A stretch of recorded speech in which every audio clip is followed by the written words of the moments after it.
안녕하세요. 오늘 이 시간에는 초등학생도 이해할 수 있는, 그리고 이 세상 모든 사람이 이해할 수 있는, 누구도 말하지 않는 데이터로 세상 이해하기를 말씀드리도록 하겠습니다. 자, 그럼 데이터로 세상을 이해하려면 먼저 데이터에 대해서 알아야 되겠죠? 그러면 우리가 생각을 해보는 겁니다. 과연 데이터란 무엇일까? 왓에 대해서 먼저 생각을 하게 될 거예요. 데이터가 과연 무엇인지. 제가 바로 결론부터 말씀드리겠습니다. 여러분들이 지금 보시고 계신 이 웹사이트에 있는 것들, 그리고 여러분들이 사용하시고 계신 스마트폰에 있는 모든 어플리케이션이란 단어를 모를 수도 있습니다. 그럼 스마트폰에 있는 모든 것들이라고 생각을 해주시면 됩니다. 스마트폰에 있는 모든 것들, 그리고 컴퓨터, 노트북에 있는 모든 것들이 데이터라고 생각을 해주시면 됩니다. 지금 보이시는 구글 웹사이트가 보이실 겁니다. 그럼 여기 구글 웹사이트에서 지금 이렇게 깜빡깜빡 거리고 있는 어떤 것이 보이실 거예요. 제가 오늘은 절대 어려운 용어를 쓰지 않을 거예요. 과연 데이터가 어떤 것과 연결되어 있는지, 어떤 부분에서 데이터가 나오는지 설명을 드리도록 할 거니까 잘 따라오시면 되시겠어요. 지금 보이신 이 깜빡깜빡 거리는 부분, 이것도 데이터가 될 수가 있어요. 그리고 여기 보이시는 이 망원경 같은 어떤 이미지가 보이시죠? 자, 이미지가 무엇인지 모르시는 분들이 계실 거예요. 그럼 여기 보이시는 이 구글이라는 이 그림이 보이실 거예요. 이 색깔로 파란색과 빨간색, 초록색으로 된 이 그림. 이 그림 또한 데이터가 됩니다. 그리고 여기 구글 검색이라는 표시가 보이시죠? 그리고 여기 영어로 뭐라고 적혀 있어요. 이 영어에 대해서 못 읽으시는 분들도 상관없습니다. 하지만 여기에 있는 것 또한 데이터가 됩니다. 그리고 여기 웹사이트에 보이시는 구글 정보, 스토어, 지메일, 이미지, 그 옆에 있는 이 점점점 구글 앱이라고 보이네요. 그리고 여기 아랫부분에 대한민국, 광고, 비즈니스, 검색의 원리, 개인정보 처리 방침, 약관, 설정, 이 모든 것들이 데이터라고 생각을 해주시면 됩니다. 자, 그럼 여기에서 우리가 좀 더 복잡한 웹사이트를 보도록 해볼게요. 우리가 흔히 보이시는 네이버 웹사이트가 보이실 거예요. 지금 네이버 웹사이트에서 가장 맨 위에 있는 것들을 보도록 해볼게요. 여기 보이시는 바로가기 버튼이 있어요. 그리고 오른쪽에 네이버 페이, 그리고 알림 및 혜택이 있습니다. 그리고 그 아랫부분을 보니까 여기 또 어떤 이런 N이라고 된 이미지가 보이시죠?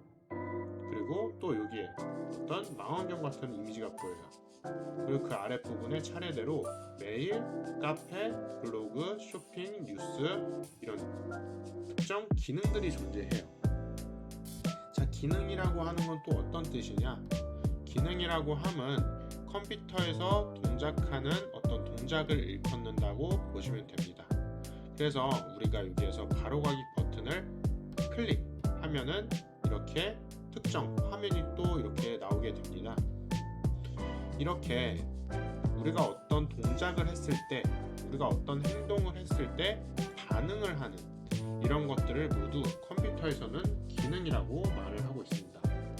그래서 여러분들이 보이시는 이 웹사이트의 모든 화면들, 여기에 있는 모든 화면들이 특정 반응을 하는 거죠. 그래서 여기에서 만약에 메일을 클릭을 하게 되면 이렇듯 메일 화면이 보이게 됩니다. 그리고 여기에서 카페를 클릭을 하게 되면은 네이버 카페 화면이 보이게 됩니다. 여기에서 블로그를 클릭하면 블로그 화면으로 넘어가게 되죠. 여기에서 이렇듯 기능을 활용하게 되면은, 즉 어떤 반응을 보이게 되는 모든 것들이 여러분들이 생각하시기에 데이터라고 생각을 해주시면 됩니다. 우리가 이렇듯 데이터를 직접적으로 어떤 것이 데이터다라고 들어본 적은 없습니다.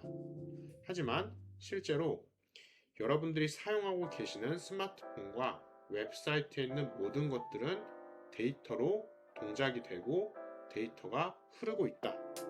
그리고 실제로 이 데이터를 활용해서 세상에서는 모든 데이터들이 활용되고 있다라고 보시면 됩니다. 그래서 실제로 이 데이터를 활용하는 회사들에서는 데이터로 세상을 이해하고, 더 나아가서 데이터로 고객을 이해하고, 한 단계 나아가서 데이터로 돈을 벌게 됩니다. 구글 같은 회사에서도 저희가 여기에서 특정 단어를 검색을 하게 되면은 구글이라고 검색을 해볼게요.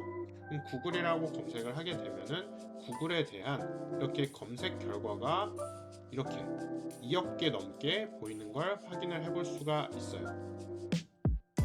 이렇듯 검색 결과가 나온다는 뜻은 데이터가 반응한다는 뜻이에요. 우리가 구글이라는 단어를 이렇게 검색을 하게 됐죠. 검색 버튼을 클릭하면은 다시 이렇게 특정 화면이 나오는 걸 볼 수가 있어요. 이 구글이라고 우리가 검색한 이 단어도 하나의 데이터라고 보시면 되시고요. 그리고 여기에서 화면이 떴죠. 특정 화면이 보이는 걸 볼 수가 있어요. 이렇게 반응하게 된 특정 이 페이지도 데이터라고 봐주시면 됩니다. 그럼 구글은 과연 이 데이터를 통해서 어떻게 돈을 버나 생각을 해볼 수가 있는데요. 그거에 대해서는 제가 좀 더 쉬운 예시로서 다음 영상에서 설명을 드려보도록 할게요. 미리 말씀을 드려보면은 여기에서 검색 결과가 나왔어요. 이 검색 결과가 우리는 구글이라는 단어 한 단어만 검색했으면 검색 결과가 한 개만 나온다고 생각을 할 수가 있어요. 하지만 이 세상에 있는 웹사이트, 스마트폰에 있는 것들은 데이터가 무궁무진하게 많이 있습니다. 그렇기 때문에 이 세상에 있는 모든 것들을 이 검색 결과로서 보여준다라고 생각을 해주시면 되겠고요. 그리고 실제로 여기에서 웹사이트에서 우리가 구글을 검색했지만 다른 내용이 나올 수도 있습니다. 그 다른 내용들이 곧 다른 사람들한테 또는 다른 고객들한테는 유용한 정보가 될 수가 있어요.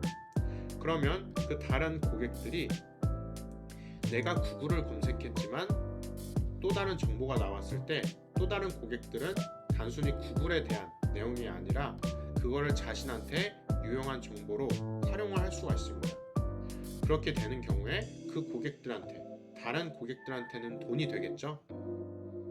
근데 나한테는, 구글을 검색한 나한테는 돈이 안 될 수가 있어요. 이렇듯 누군가한테는 데이터가 돈이 되고 누군가한테는 데이터가 돈이 안 될 수가 있어요. 자, 그럼 다음 시간에는 제가 네이버를 통해서 데이터가 어떻게 돈이 될 수 있는지 좀 더 쉽게 그리고 재밌게 설명드려보도록 할게요. 그래서 오늘 시간에는 누구도 말하지 않는 데이터로 세상 이야기, 그리고 데이터는 도대체 무엇인가에 대해서 말씀드렸고요. 다시 한번 요약해드리자면 여러분들이 보시고 계신 이 화면들, 컴퓨터나 노트북에서 볼 수 있는 또는 스마트폰에서 볼 수 있는 모든 것들이 데이터다라고 생각을 해주시면 됩니다. 여기까지 영상을 봐주셔서 감사드리고요. 다음 시간에 뵙겠습니다.